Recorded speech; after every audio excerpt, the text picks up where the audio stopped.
ইস্টবেঙ্গল মোহনবাগান কিন্তু এবার তাদের পরিকল্পনা অনুযায়ী স্ট্রাইকার চূড়ান্ত করতে চলেছে, তার সাথে সাথে ডিফেন্ডার চাইছে ইস্টবেঙ্গল। তো নমস্কার বন্ধুরা, welcome to ST unique sports. বন্ধুরা, এই ভিডিওতে আমরা কথা বলবো বেশ কিছু ট্রান্সফার নিউজ নিয়ে, তার সাথে সাথে কথা বলার রয়েছে ইস্টবেঙ্গলের আজকের ম্যাচ নিয়ে এবং বিদেশি প্লেয়ারদের নিয়েও আপডেট শেয়ার করা রয়েছে এই ভিডিওতে। ইন্টারেস্টিং ভিডিও হবে, পুরো ভিডিওটা দেখো, ভালো লাগলে অবশ্যই লাইক শেয়ার করে দিও। আর যারা চ্যানেলে প্রথমবারের জন্য এসেছো, মনে করে চ্যানেলটাকে সাবস্ক্রাইব আর ফলো করে নিও, তাহলে প্রিয় দলের খেলার সমস্ত আপডেট তোমরা এখানে পেয়ে যাবে।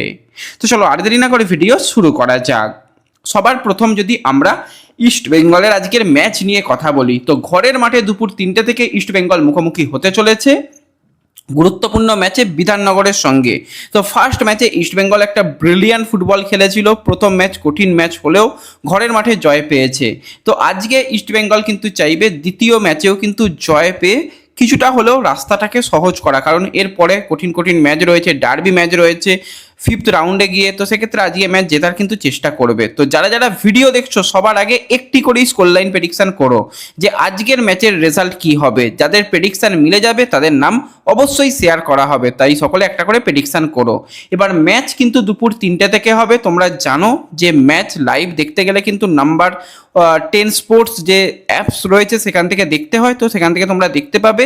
এছাড়া তোমরা কিন্তু আমাদের সোশ্যাল মিডিয়াগুলো একটু ফলো করে রাখো, ডিসক্রিপশন বক্সের লিঙ্ক থেকে WhatsApp channel, Telegram channel, Facebook page, Instagram page তোমরা একটু ফলো করে রাখো, সেখানে আমরা রেগুলার সমস্ত কিছু আপডেট শেয়ার করি। তো অবশ্যই ম্যাচে কীরকম লাইন আপ হচ্ছে, কীরকম কী হচ্ছে সমস্ত কিছু তোমরা সেখানে পেয়ে যাবে। তো একটু সবাই আমাদের সোশ্যাল মিডিয়া পেজে জয়েন হয়ে যেও। আর আজকে যদি আমরা একটুখানি ইস্টবেঙ্গলের প্লেইং 11 নিয়ে কথা বলি, তো ইস্টবেঙ্গল মূলত আজকে 3-5-2 এই ফরমেশনে দল খেলাবে, যেখানে গোলের তলায় গৌরব শকে দেখা যাবে, তার সাথে ডিফেন্স লাইনে বিক্রম প্রধান, জোসেফ জাস্টিন্স এবং চাকু মান্ডি।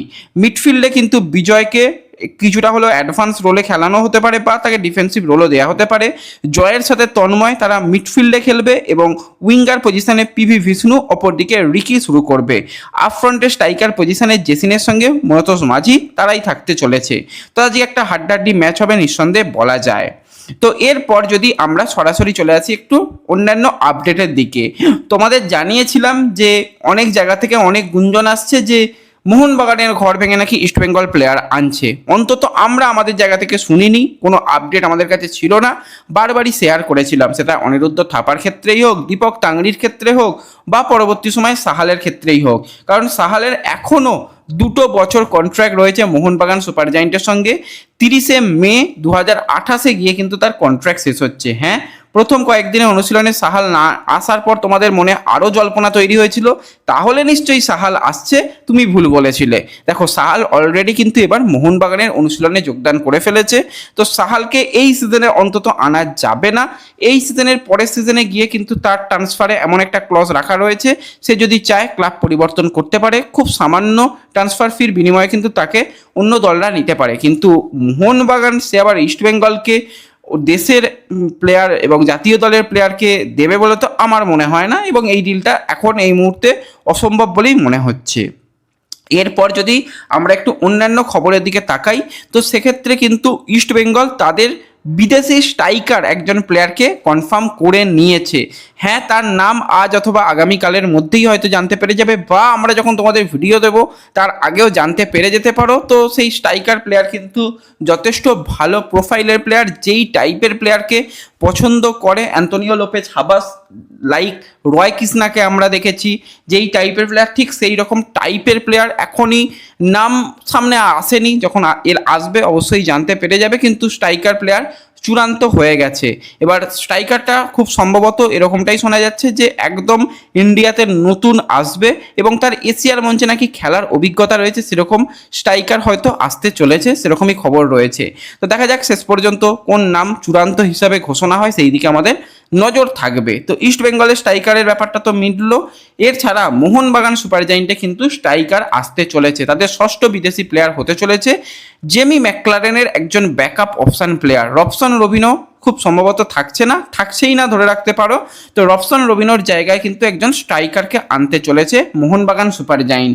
তো সেক্ষেত্রে তাদের স্ট্রাইকার পজিশনের জন্য যেই নামটা সবথেকে জোরালোভাবে এখনও পর্যন্ত রয়েছে, সেটা হচ্ছে 26 বছর বয়সী নাইজেরিয়ান ফরওয়ার্ড এফিয়ং, যাকে পাঞ্জাব এফসির হয়ে আমরা অল্প টাইমেই ভালো পারফরমেন্স করতে দেখেছি।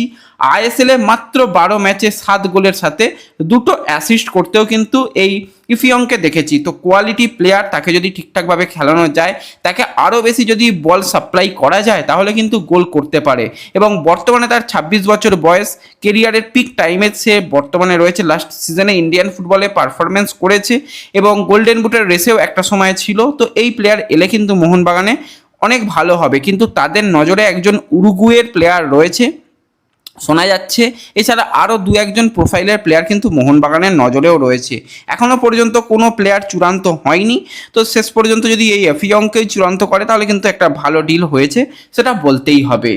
এরপর আমরা একজন গোলকিপার প্লেয়ারকে নিয়ে অনেক আগে আপডেট শেয়ার করেছিলাম। সেই প্লেয়ার হচ্ছে 33 বছর বয়সী ইন্ডিয়ান গোলকিপার অমরিন্দর সিং। ওড়িশা এফসির সঙ্গে কন্ট্রাক্ট শেষ 2022 থেকে 2026 সাল পর্যন্ত ওড়িশা এফসিতে। তার আগে মুম্বাই সিটি এফসির হয়ে কিন্তু হিউজ সাকসেস ছিল এই অমরিন্দরের। তো অমরিন্দরকে নেওয়ার ব্যাপারে একটা সময় ইস্টবেঙ্গল ইনকোয়ারি করেছিল। তোমাদের বলেছিলাম অমরিন্দরকে নেবার ব্যাপারে এফসি গোয়া এবং আরও 2টো ক্লাব কিন্তু ইন্টারেস্ট শো করেছে। তো এই মুহূর্তে যেরকমটা খবর বেরিয়ে আসছে, এই ইন্ডিয়ান গোলকিপারের দিকে কিন্তু এফসি গোয়া অ্যাডভান্স লেভেলে কথাবার্তা চলছে। সব কিছু ঠিকঠাক থাকলে, মেডিকেল কমপ্লিট হয়ে গেলে সে এফসি গোয়ার সাথে নতুন করে চুক্তি করতে চলেছে। এটা কিন্তু অমরিন্দরের জন্য একটা বেস্ট ডিল হবে। এএফসির মঞ্চে অমরিন্দরের খেলার অভিজ্ঞতা রয়েছে এবং সে গোয়াতে গেলেও কিন্তু ফার্স্ট চয়েস গোলকিপার হিসাবেই খেলবে। তো অমরিন্দরের ডিলটা ডান হওয়া শুধুমাত্র সময়ের অপেক্ষা, হয়ে গেলে তোমাদের অবশ্যই শেয়ার করে দেব। তো এরপর যদি আমরা ইস্ট বেঙ্গলের একটা ট্রান্সফার নিউজ নিয়ে আলোচনা করি, তো সেক্ষেত্রে ইস্ট বেঙ্গল ম্যানেজমেন্টের কিন্তু একজন ইন্ডিয়ান ডিফেন্ডার তারা ট্রান্সফার মার্কেটে খুঁজছিল। হ্যাঁ, রাইট ব্যাকের সমস্যা ছিল, সেখানে বরিশকে নেওয়া হয়েছে, সেখানে হার্দিক ভাটকে নেওয়া হয়েছে। লেফট ব্যাকের সমস্যা ছিল, সেখানে জয় গুপ্তা রয়েছে বা লালচং নুঙ্গা লেফট ব্যাকে খেলে দিতে পারে।